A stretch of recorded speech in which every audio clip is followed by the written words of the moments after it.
செய்தியை பார்த்து வருகிறோம்.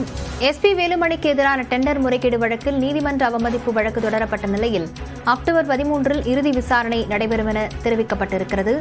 விவரங்களுடன் செய்தியாளர் மதன் இணைந்திருக்கிறார். மதன், வழக்கின் பின்னணியை விவரிக்கலாம்.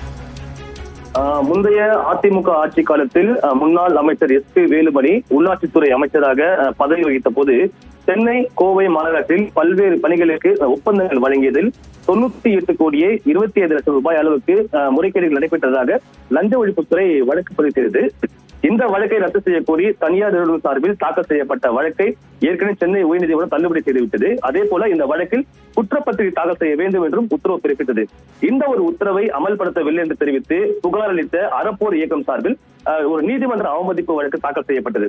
கடந்த முறை இந்த வழக்கு விசாரணைக்கு வந்தபோது காவல்துறை தரப்பில் ஒரு கூடுதல் பதில் மனு தாக்கல் செய்யப்பட்டது. அதில் இந்த டெண்டர் முறைகேடு வழக்கில் முன்னாள் அமைச்சர் எஸ்பி வேலுமணியின் பெயர் மீண்டும் சேர்க்கப்பட்டுள்ளதாகவும் 2 IAS அதிகாரிகளுக்கு எதிரான அந்த வழக்கு தொடர்பாக மத்திய அரசின் அனுமதி கோரி தற்போது மனு அளித்துள்ளதாக தெரிவிக்கப்பட்டது.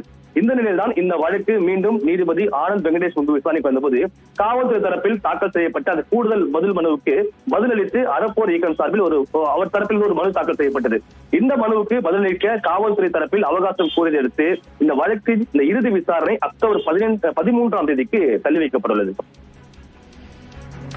விவரங்களுக்கு நன்றி மதன்.